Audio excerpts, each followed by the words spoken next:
de Forum Sécurité Routière. Il y en a un prochain peut-être aussi. Alors oui, donc la gendarmerie elle a deux volets. Donc sur la sécurité routière, c'est le volet préventif comme aujourd'hui, que ce soit dans les collèges, dans les établissements scolaires, dans les entreprises comme aujourd'hui. Et l'autre volet, c'est le volet répressif lorsqu'on nous voit sur la route. Merci Monsieur Ayassa. Alors peut-être quelque chose à rajouter sur cette journée des voyages Arnaud. Est-ce qu'il y aura d'autres événements organisés de ce type ? Alors oui, c'est quelque chose que Bruno avait initié il y a 2 ans déjà. Puis bon, le Covid étant passé par là, ça s'est un petit peu distendu. Mais effectivement, ce sont des opérations qui ont quand même une portée importante où on peut découvrir effectivement nos partenaires, de manière un petit peu différente. Comme le disait le commandant Ayassa, il y a la partie répression, mais il y a également la partie formation, prévention. Et on est sur ce volet vraiment préventif pour faire comprendre à chacun que c'est important et de bien connaître aussi les moyens dont il dispose, quelles sont la finalité, puisque la finalité est quand même d'améliorer la sécurité au global. Voilà, on va se retrouver tout au long de cette depuis le Forum Sécurité Routière organisé par les voyages Arnaud en partenariat avec la préfecture de Vaucluse et la gendarmerie nationale. Et là, on va parler de pneus. Et oui, on est avec le manufacturier de pneumatiques Michelin, représenté aujourd'hui par Monsieur Méret. Bonjour. Bon, bonjour à toutes et tous. Alors merci de nous retrouver un petit peu sur ce stand et de parler un petit peu justement de votre présence aujourd'hui. Pourquoi est-ce que vous êtes là aujourd'hui ?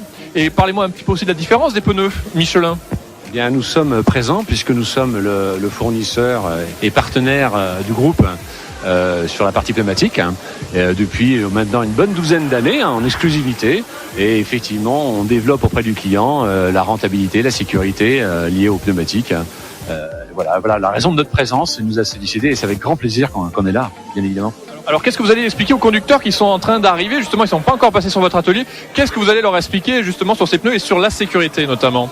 Bien, effectivement, on va faire un focus sur le pneumatique sur 2 aspects. L'aspect gonflage, puisque c'est l'une des parties plus importantes. Je vais remettre la fameuse définition d'un pneumatique, si vos auditeurs ne le savent pas. C'est qu'un pneumatique, c'est l'association d'une enveloppe, ce que tout le monde appelle un pneu, d'une roue, d'une valve et de l'air.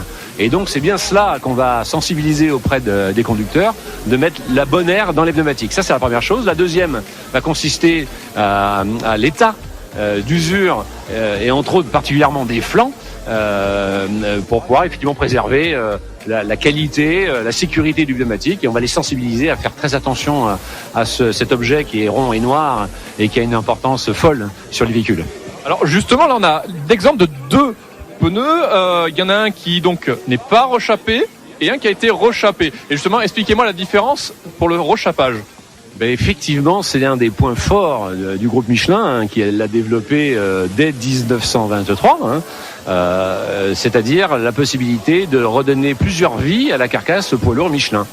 Et concernant notre client, nous permettons, dans un premier point de vue économique, d'augmenter la durée de vie du pneumatique à moindre coût, en rechappant le pneumatique. Et puis là, un aspect qui est d'ailleurs très apprécié et d'autant plus par les temps qui courent, c'est l'impact environnemental. À chaque fois qu'on va rechapper un pneu, on va économiser 50 kg de matière. Bon, vous imaginez que quand on a 400 cars, l'impact écologique va être conséquent. Donc économique, écologique, et c'est l'une des grandes forces du groupe Michelin d'avoir développé cette technologie en poids lourd. Alors en antenne, je vous posais la question justement, combien de fois on peut rechapper un pneu ? Qu'est-ce qui est indiqué, conseillé en tout cas ? Alors, d'un point de vue industriel, sur la marque Michelin et Remix, on est sur un seul rechappage. Alors, pourquoi ? Parce que une carcasse Michelin poids lourd a été conçue un peu pour faire 1 million de kilomètres. Et bien évidemment, en usage routier, on va osciller entre, on dira, 150 000 et 300 000 kilomètres, voire 350 000 kilomètres en première vie. Ce qui veut dire qu'avec un rechappage, on va aller étalonner le 700 000, ce qui est relativement facile à vérifier.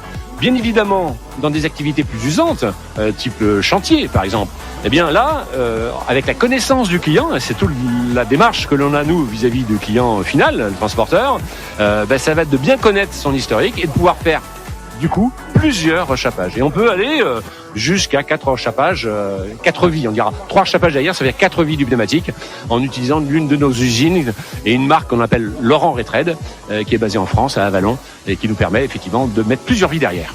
Alors, Depuis combien d'années est-ce que vous travaillez avec les voyages Arnaud, justement? Alors, on travaille depuis toujours avec les voyages Arnaud.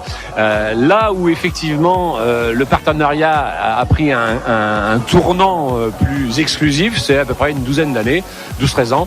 Et effectivement, là, on est monté en puissance à la fois sur les produits que l'on proposait et puis bien évidemment sur toute la démarche d'optimisation, de sécurité, d'environnement qui a été poussée très très fort. Il faut reconnaître que cette entreprise a été l'un des premiers de nos clients sur la zone qui s'est intéressé à l'aspect environnemental. Alors, c'est vrai qu'on a tendance à dire les pneus Michelin, c'est un peu plus cher, mais vous avez expliqué depuis tout à l'heure que finalement, il y avait quand même un intérêt à prendre du Michelin parce que sur le long terme, on était gagnant. Oui, c'est un petit peu plus cher. Déjà, il faut bien regarder les choses, c'est pas si cher que ça, c'est un petit peu plus.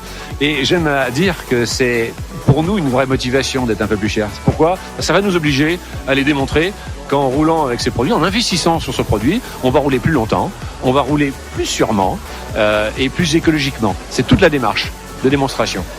Et là, expliquez-moi, Bibendum, peut-être un petit peu l'histoire aussi de Michelin. Alors, l'entreprise a été créée en 1889 par les frères Michelin. C'était une reprise d'une entreprise qui faisait un peu du matériel un peu agricole, et ils ont eu ce flair de s'intéresser aux pneumatiques et dans un premier temps partir du pneumatique. Et le Bibendum, lui, c'est un hasard, c'est un concours de circonstances, une observation, parce que dans les deux frères Michelin, il y en avait un qui avait fait les beaux-arts, donc il était très attiré par le côté esthétique des choses, et l'empilement de pneumatiques lui avait fait penser à un bonhomme, et ça a été décliné dès 1898, voilà. Ce fameux bonhomme qui est devenu, je ne vais pas dire de bêtises, je crois que c'est en 2002 ou 2003-2004, le logo, élu logo mondial devant les sodas américains que vous pouvez connaître et bien d'autres marques. On en est très très fiers. En tout cas, merci beaucoup. Donc, Monsieur Méry, je rappelle que vous êtes manufacturier de pneumatiques Michelin et vous êtes présent aujourd'hui sur ce forum sécurité routière à Pernes-les-Fontaines, organisé par les Voyages Arnaud en partenariat avec la préfecture de Vaucluse et la gendarmerie nationale. Et puis, je vous rappelle qu'on se retrouve en direct. Vu le poids des chaînes, en plus là, c'est fait dans des conditions assez faciles, puisqu'on est sur le sec. Mais en réalité, on doit faire ça sur de la neige, par grand froid. Donc non, c'est pas facile du tout. C'est pas facile. Un quart avec des chaînes, c'est compliqué. Et vu que je vois un pneu, je voudrais revenir un petit peu sur cette sensibilisation que vous avez eue avec notamment les pneus Michelin. Est-ce que vous êtes sensible au fait qu'il ne faut pas trop qu'ils s'abîment, à les vérifier régulièrement? Peut-être Nathalie, peut-être Cindy? On fait malgré tout le tour de notre car chaque matin avant de le prendre pour vérifier justement les pneumatiques, c'est indispensable. Après, c'est vrai que ça a été intéressant d'être sensibilisé là-dessus parce que on n'est pas formé pendant notre formation par rapport à ça et c'est vrai que là. Sauf en chantier. En chantier, on sait qu'à 42, 52, c'est vrai. Là, on en fait deux Michelin. Mais on a une usine en France. Laurent